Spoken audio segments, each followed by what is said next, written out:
Hello YouTube, this is Asiel Day, and I'm here making this video for you guys today. The topic of this video is the spiritual crown. What is a spiritual crown? In the Orisha religion, you're always going to be hearing about people talking about their crown. Their crowning Orisha, their metaphysical crown, their physical crown. What is this crown? I want to talk a little bit about this crown. So, we also say in Orisha that the person is getting crowned when they're getting initiated. That is the whole point of initiation, is to receive your crown. You're crowning Orisha to receive the crown, the metaphysical crown that we're going to be talking about today. So, the crown is the spiritual representation, the spiritual manifestation, the spiritual symbol of the Orisha that rules your head. It is the spiritual manifestation of the connection between you, between the person, between the physical, between the mental, between the spiritual and the universe, the Orisha and the universe. It is the connector, and it is a connector of everything, of the astral to the physical, or the way that it travels down, and that is what we call the crown. Royalty has always been noted to wear a crown. The kings and queens of old were always known for their own particular crowns, and certain kingdoms were known for the particular crowns. In the Yoruba faith, a lot of families and a lot of political figures and kings, there still are kings and queens, and people of the political life and the spiritual life all tend to have beaded crowns. The importance of a crown has always been noted throughout Yoruba history and Orisha worship. The Orishas themselves are considered to be kings and queens, and some of them are considered to have been physical kings and queens of actual cities in the Yoruba nation or in Africa. For this reason, we continue to say the crown. And then we're also talking about an actual physical crown. Let me explain this. When you initiate, part of the things that you initiate with is your actual physical crown. On the middle day, what we call the middle day, this is a day of a part of the initiation, which we call, like I said, the middle day. That is open to the public. That is, everybody comes to see the new king, the new queen. As you initiate, you leave your old life behind and you start your new life. And your new life, being a priest or a priestess of a particular Orisha, means that you have been crowned to that Orisha. It means you have been made a king or a queen as a priest or a priestess to that Orisha. The point is that you are presented to the world. You're presented to your God family. You're presented to your actual family, to friends and neighbors and anybody who comes to your celebration on the day off. So you're presented with a beautiful gown and you're presented with a beautiful crown. This crown that you're presented with is your physical crown of initiation, but it is a physical manifestation of the Orisha's crown, the Orisha Ashe, in your body. When you are shown to the world on the middle day, when the Yawo, when the new initiate is shown to the world in the middle day with their beautiful gown, it is to show a physical representation, a physical manifestation of the Orisha itself.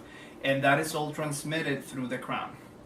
The whole point of initiation into Orisha is to bring the person, and by that I mean is to bring the physical person, your physical, your skin, your essence of this lifetime that you're in right now, is to bring the physical, the mental, the spiritual, the Orisha and the universe completely aligned. We all have a destiny. We all have our will. We all have our choices. We all have our internal guidance. The crown is your connection to the universe. It's that connection to what guides you and what takes you down the right path, what puts you in alignment with the universe, what puts you in alignment with the flow of things. Okay, so crowning, when you initiate into the Orisha worship cult or religion, or whatever cult of a particular Orisha that you're initiated into, by whatever tradition, everything is usually based around the head, because the head is considered the direct source to this connection to the universe, to the astral. The points of the initiations is to bring this energy, to activate this energy to the point that the ashe of the Orisha flows directly through and into the person, aligning the person. This is what later on creates mountains and possessions and things like that, because as the ashe is being called, as the ceremony is being done and the ashe is being called down into the person, into the new initiate, it tends to be strong enough that that's what induces the possession as the Orisha is entering the physical body. Now, let me say this as a little side note into the video. Everybody has in our tradition, in our belief, is that every single person has their own ruling Orisha or guardian angel or main spirit, whatever you want to call it. This Orisha that rules your head is always with you, no matter what. Whether you initiate or not, the Orisha is with you. The Orisha will always walk with you, will always guide you, will always have its influence in you. The point of initiation is to open and align your energy with the energy of that Orisha. It's to make you, is to consecrate your body, to consecrate your mind, to consecrate your head, to allow the flow, of that Orisha to come down through you, into you, and through you into the physical world, and to be able to move around into the world. So the point of initiation is a consecration of the mind, a consecration of the astral of the person, and of the physical of the person, to allow the Orisha to make itself manifest in the world. And this is the whole point of the crown. So when you crown, when you initiate, this energy on your head is magnified, it is opened. When you initiate, you're called an Iyawo, a new initiate, or a baby, or people say a bride of Orisha, or you're called an Iyawo. So the new initiate is considered a newborn. It's considered as someone who just was rebirthed into a new life. For this reason, like a new baby that comes into the world, if you ever touch the baby's head, it usually has several soft spots, and in particular the one up here, the anterior fontanelle. It's called the anterior fontanelle, and it's right up here. And if you touch it, in Spanish people say la molleja, or at least in Cubans they say la molleja, if I'm not mistaken, molleja, mollera, something like that. The point is that in a baby, this is usually opened, or it's soft, and then the same is considered spiritually with a new initiate, that their crown, because of the ceremonies that were just done, everything that just happened to the head, it's considered that the crown is still open. Which is why we have very strict taboos for the first 7 days, the first 3 months, the first year of a new initiate, and the rules that they have to follow, and the things that they have to do depending whether they're male or female, and the ways that they have to dress, and the way they have to behave with non-initiates, and the way they have to behave with initiates. It's all to keep themselves physically clean, spiritually clean, mentally clean as much as possible, and to keep their energy of their mind, the energy of their crown, as clean as possible. Strict taboo of the crown, you guys. When you have sex with someone, or you have sexual thoughts with someone, or about someone, or towards someone, when you have hatred towards someone, when you're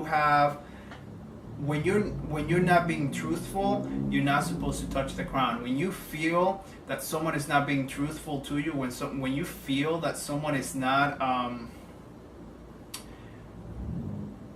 being honest about anything that they might be doing to your head, don't let them touch your head. Only your godfather, your godmother, the person, your yubon, the person taking care of you, the person who you know loves you and has a good interest in you should be touching your head. The head is sacred.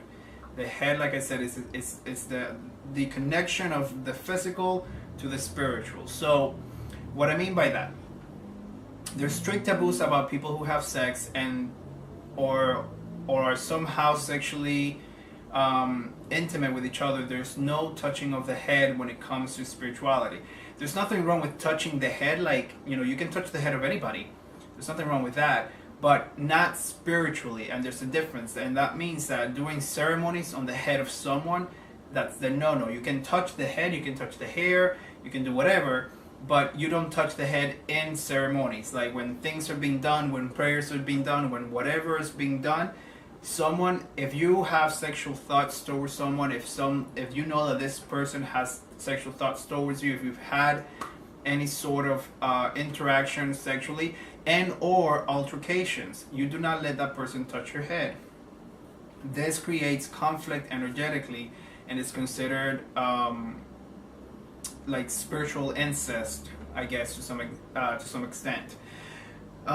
You obviously don't want anybody touching your head who's going to wish harm upon you. Why would you want someone to touch your head that you obviously know the person doesn't like you, or that you don't like the person? Why would you put yourself in the situation of saying a prayer over someone's head when you don't really care about that person? Don't do that. And don't say a prayer into the head of someone that you are saying half-assed. Say a prayer when you mean it, and touch the head of someone when you're in a ceremony, and do it with love. When the priests and priestesses are given their blessing upon the new initiate, when the priests and priestesses are welcoming the new initiate into the religion, it's supposed to be a moment of happiness. It's supposed to be a moment of joy. It's supposed to be a magical moment for the initiate. This is a beautiful transfer of Wachet that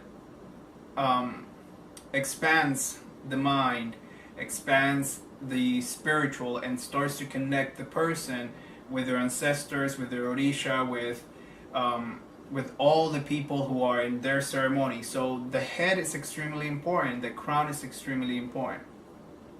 When you initiate your crown, depending on the tradition, depending on the house, depending on the situation that's going on, usually the physical crown that the person wore, a few things tend to happen to them. Either one, the godparent keeps it for for the whole year. In some houses, the godparent just gets it and tucks it away. In other houses, the godparent takes it and puts it on top of their crowning Orisha. In other houses, the godparent takes it and puts it on top of the Orisha that they just crowned, if it's different from the ruling Orisha. In some houses, you get the crown given back to you at a year. In some houses, you get it back to you at 3 months. It all depends what happens in the house, how the situation goes between the godfather and or the godparent and the godchild, and the tradition that they're actually following, and or if anything is said during any divination or something that needs to be done. So the crown is always looked after amongst the priests and priestesses of Ocha. The physical crown tends to be at a point, it tends to be just tucked away, and then everybody tends to focus on the spiritual crown. The physical crown is usually kept aside with the rest of the gown that was worn, and it's kept safely aside and tucked away and hidden, or whatever the house follows. And then we continue to express ourselves to the crown, and we're talking about the non-physical astral crown. The crowning is also associated with king and queen. When you get crowned into the Orisha, and I think I mentioned this slightly earlier, you yourself are considered a king or queen of that Orisha. And you yourself are also considered a physical manifestation as a king or a queen of that particular Orisha. So, me being crowned to Ochun, I am the physical manifestation of Ochun on earth as a king. It doesn't matter.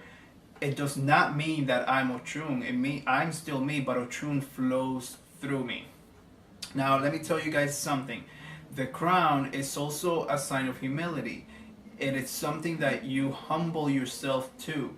When you prostrate, when you give moforibale to someone, if you notice when you go to religious things, we go by the age of the crown.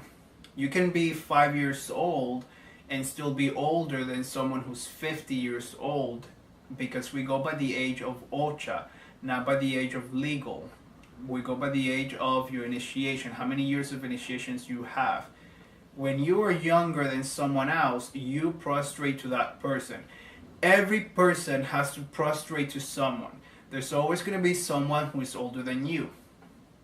After some years of being initiated, people tend to get a little egotistical, and people tend to be like, oh, well, I'm 15 or I'm 30 years old in Ocha and this and that, and then they don't want to prostrate. There's always someone that you are going to have to give moforibale to. There's always going to be an elder in the religion that you're going to have to throw yourself to. The concept of throwing yourself at the feet of someone, it's not that you're throwing yourself at the feet of that person, it's you're throwing the feet of that orisha, the orisha that's instilled in the person's head, that has been reinforced by all these years of ocha that the person has had. Remember that when you get crowned, you get filled with ache. And as the years go by, your crown gets more and more filled with ache. As you do more ceremonies, as you do more rituals, as you do more exploration, as you do more worship, as you open yourself, like your heart, to the orisha, your crown opens up more and more and more, and you intake more and more and more ache. And as those years build up, that is your crown. That is what makes you a priest of your mind, your knowledge. That is your crown. Your ache that flows through you, that is your crown. Okay? So when you prostrate yourself to someone, you're prostrating to the ache of the person, the ache of the orisha that's in their head, the ache of the manifestation. You're prostrating to the fact that that orisha has been walking this earth for this many years. You're not prostrating to the person, and this is where some people get a little if they have issues with each other, like if they don't like each other, and or they were friends and then they fought and whatever, then they don't want to prostrate to each other, or they don't want to give moforibale to each other. You need to put that stuff aside, you guys, especially if you're people from the same house. And this tends to happen. Let's say the godfather, the main godmother has several godchildren, and then some of those godchildren have an argument, and then now they don't talk to each other. So when they come over to the godfather's house, then they don't want to prostrate to each other. One of them is older than the other, let's say. That's not correct. Your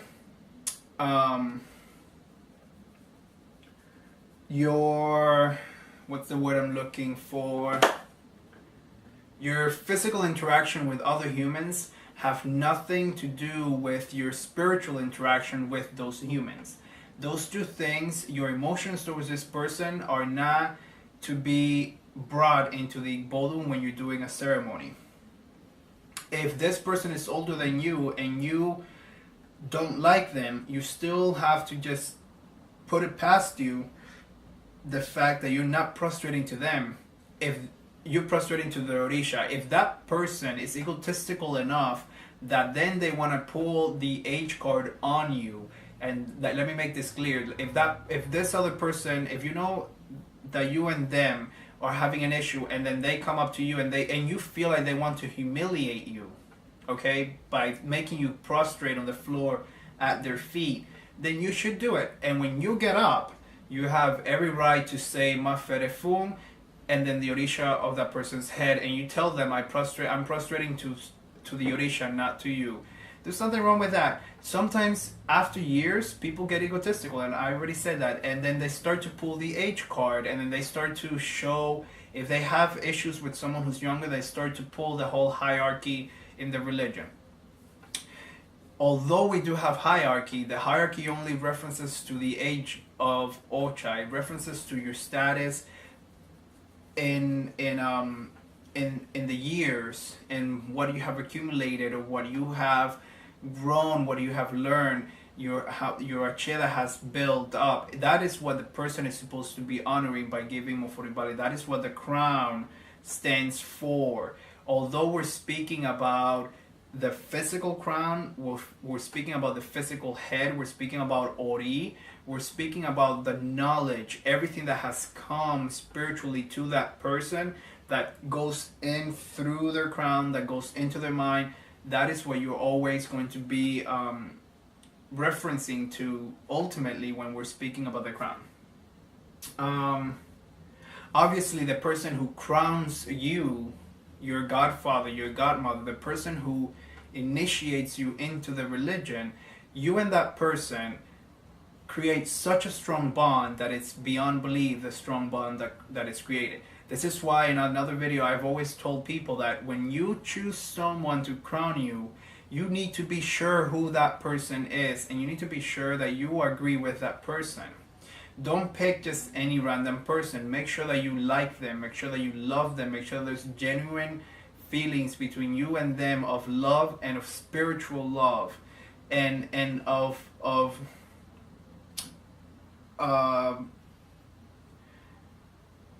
joy. There has to be, I always tell people, you have to see yourself 10 years down the line having dinner with this person.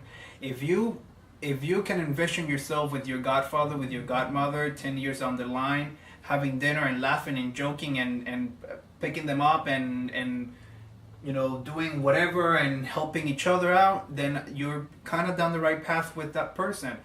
Look at the person's emotion and how their crown is. Perceive their crown. How do you intake their crown as you're talking to them?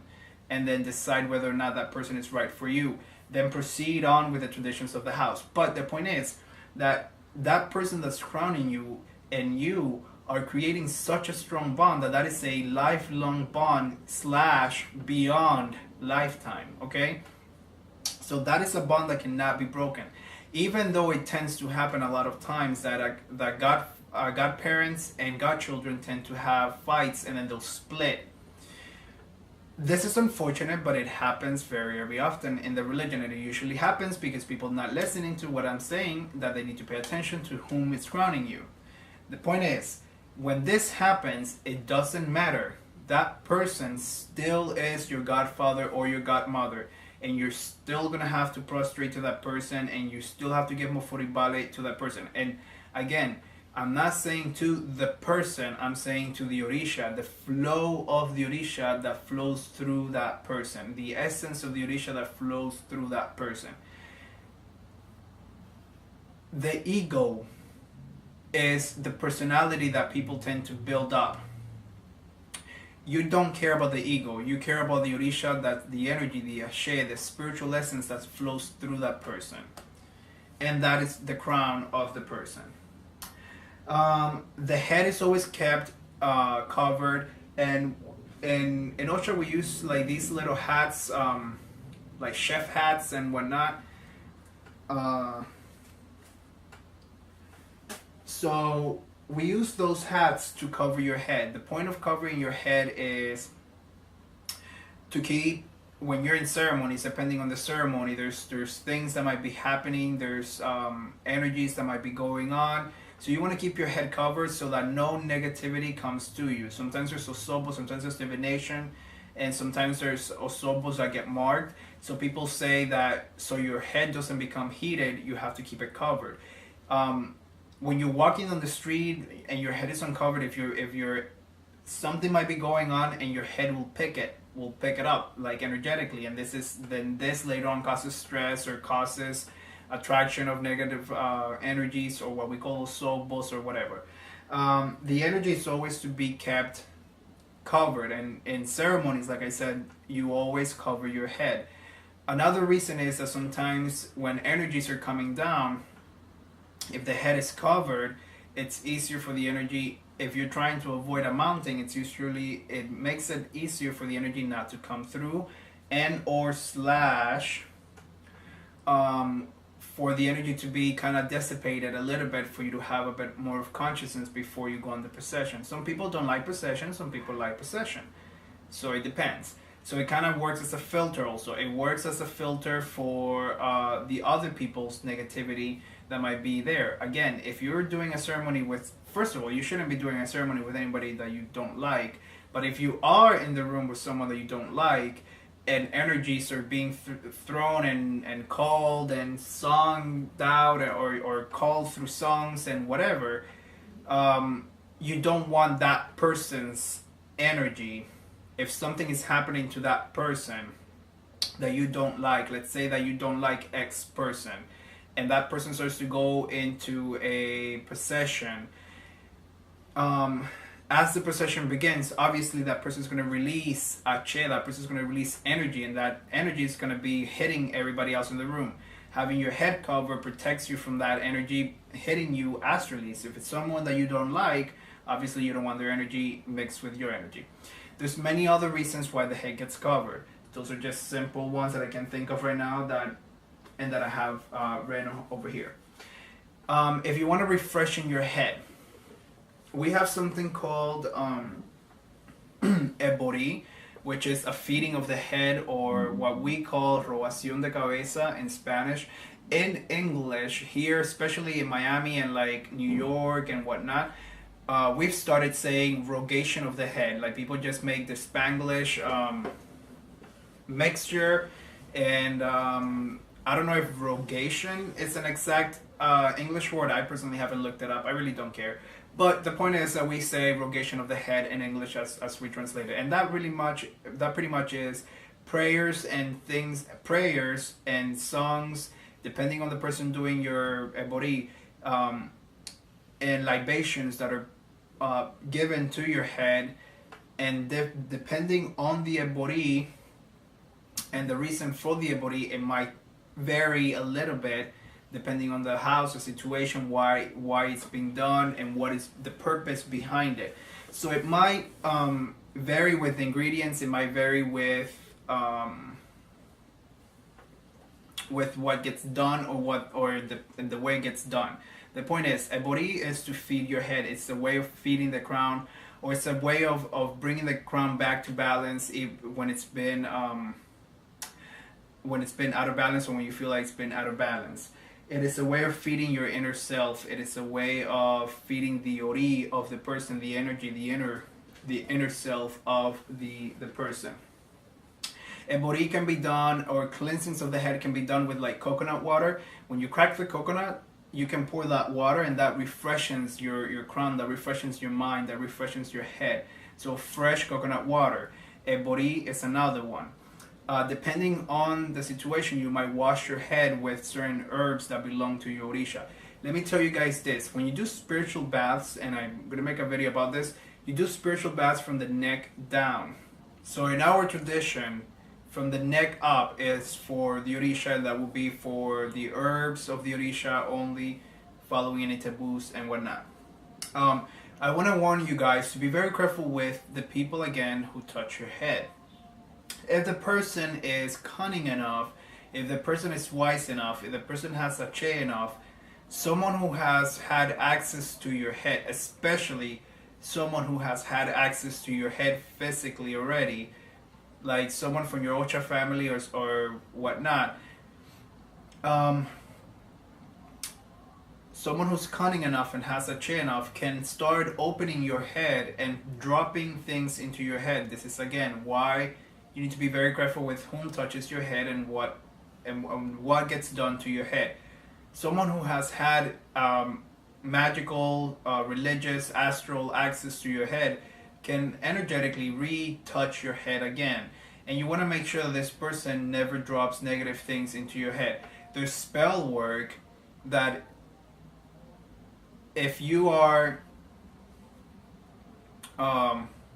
unaware of, there's spell work that can get done to drop things into the heads of people, and obviously, because most people tend to be silly, they want to always do things like this for harm, and then they want to do negative things, and they want to drop negative things into one of their enemies' head and whatnot.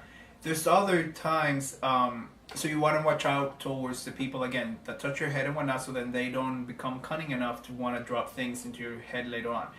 There's There's a shoot. I forgot what I was gonna say.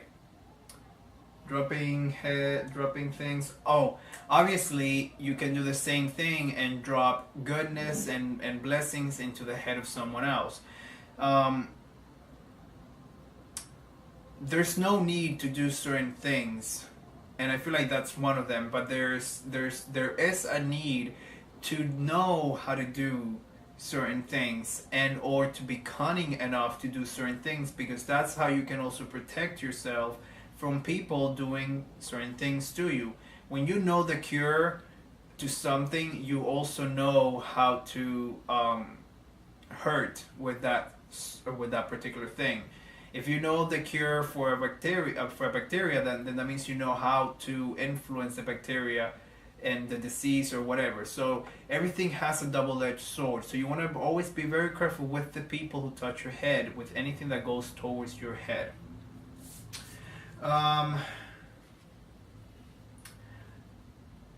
let me see. I could have sworn that there was something else.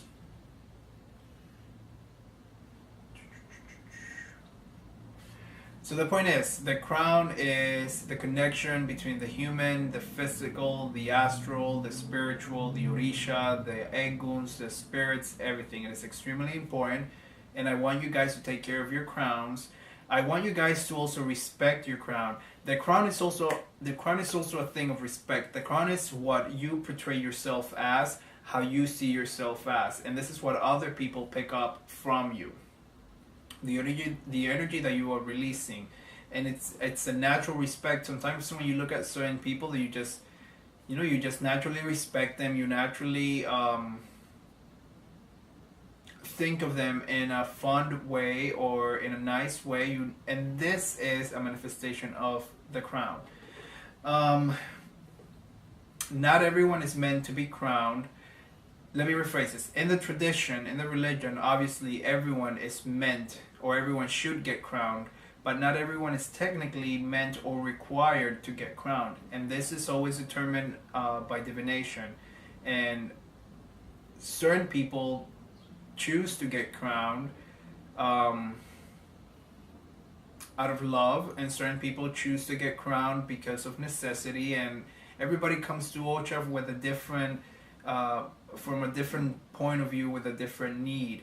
Whatever your need is, the crowning is supposed to align you to find the right way of dealing with that situation and to clear your life. I will testify to the fact that maybe it's a spiritual thing, maybe it's just a religious thing, whatever it might be, but obviously a lot of people, when they initiate, after they initiate, I have to testify to the clearing of diseases. I have to testify to the clearing of negativity from their lives. I have to testify to things. Other people get a nice little dose of real life. And the point is that when you're crowned, when you get crowned, the Orisha is in direct contact with not just your ruling Orisha, mainly your ruling Orisha, but all the other Orishas that were invested in you or with you in your initiation or whatever the case may have been, become direct influences in your life. So they will remove things out of your life that sometimes we are too stubborn to remove. And that is the whole point of crowning people. It's your life changing. It's your life changing for the better. When things happen, sometimes we don't like them, and then we feel like it wasn't for the better. It is always for the better, you guys. When Orisha removes something from your life, even if you don't like it, it is always for the better.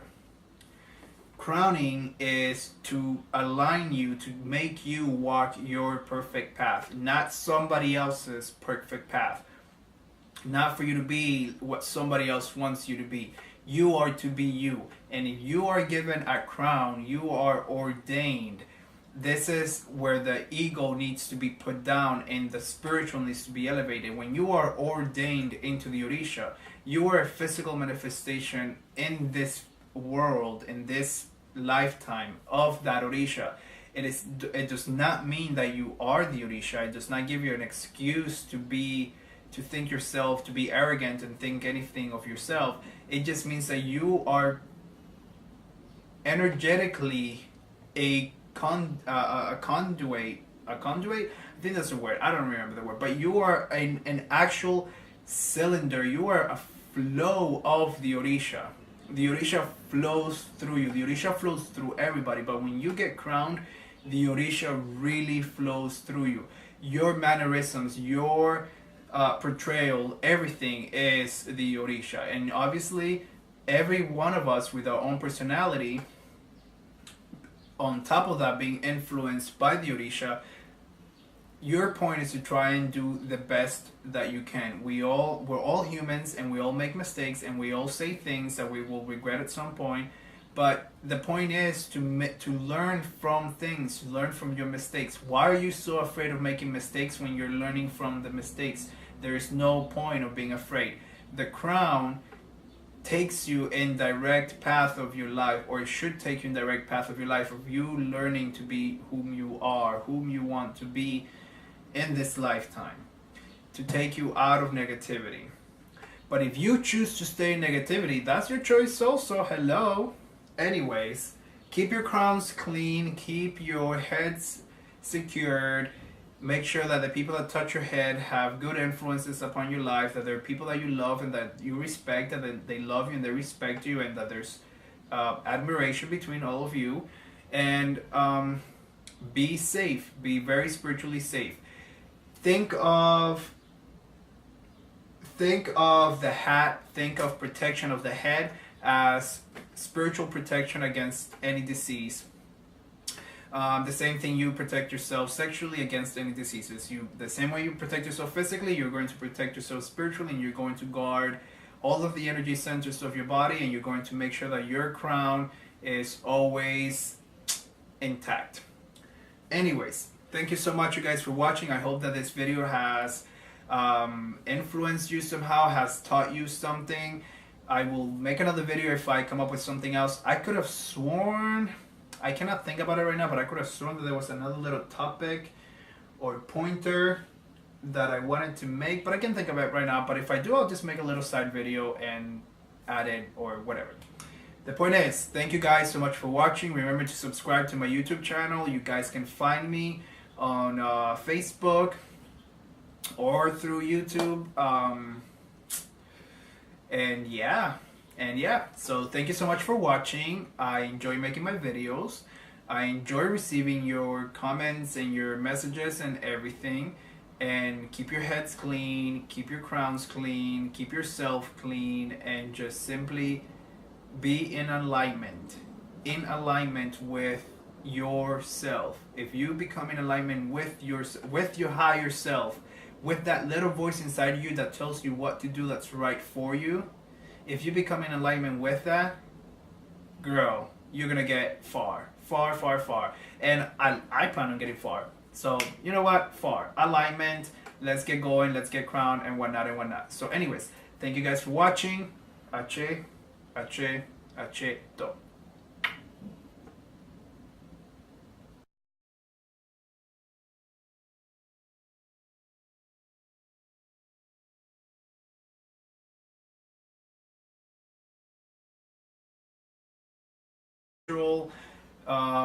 Manifestation, the spiritual symbol of the Orisha that rules your head. It is the spiritual manifestation of the connection between you, between the person, between the physical, between the mental, between the spiritual and the universe, the Orisha and the universe. It is the connector, and it is a connector of everything, of the astral to the physical, or the way that it travels down, and that is what we call the crown. Royalty has always been noted to wear a crown. The kings and queens of old were always known for their own particular crowns, and certain kingdoms were known for the particular crowns. In the Yoruba faith, a lot of families and a lot of political figures and kings, there still are kings and queens and people of the political life and the spirit itself. and that is all transmitted through the crown. The whole point of initiation into Orisha is to bring the person, and by that I mean is to bring the physical person, your physical, your skin, your essence of this lifetime that you're in right now, is to bring the physical, the mental, the spiritual, the Orisha and the universe completely aligned. We all have a destiny. We all have our will. We all have our choices. We all have our internal guidance. The crown is your connection to the universe. It's that connection to what guides you and what takes you down the right path, what puts you in alignment with the universe, what puts you in alignment with the flow of things. Okay? So crowning, when you initiate into the Orisha worship cult, or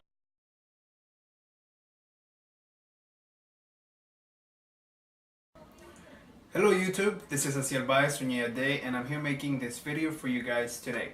The topic of this video is the spiritual crown. What is a spiritual crown? In the Orisha religion, you're always going to be hearing about people talking about their crown. Their crowning Orisha, their metaphysical crown, their physical crown. What is this crown? I want to talk a little bit about this crown. So, we also say in Orisha that the person is getting crowned when they're getting initiated.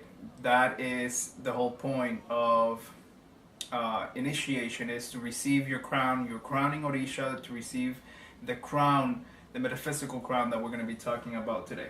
So, the crown is the spiritual representation, the spiritual, and you start your new life. And your new life, being a priest or a priestess of a particular Orisha, means that you have been crowned to that Orisha. It means you have been made a king or a queen as a priest or a priestess to that Orisha.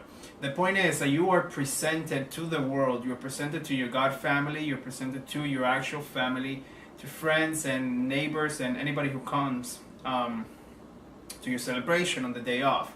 So you're presented with a beautiful gown and you're presented with a beautiful crown.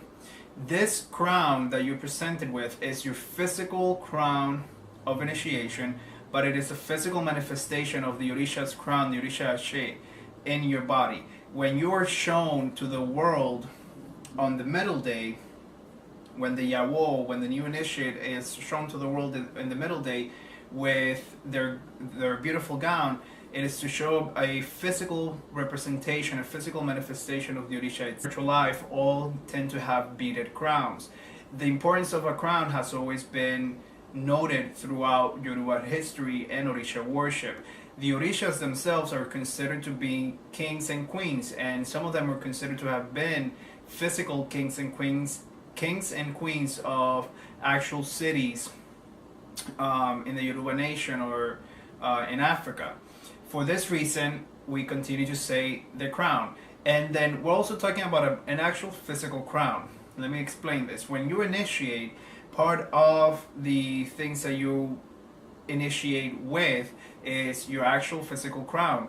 On the middle day, what we call the middle day, this is a day of a part of the initiation, which we call, like I said, the middle day. That is open to the public. That is, everybody comes to see the new king, the new queen. As you initiate, you leave your old life behind.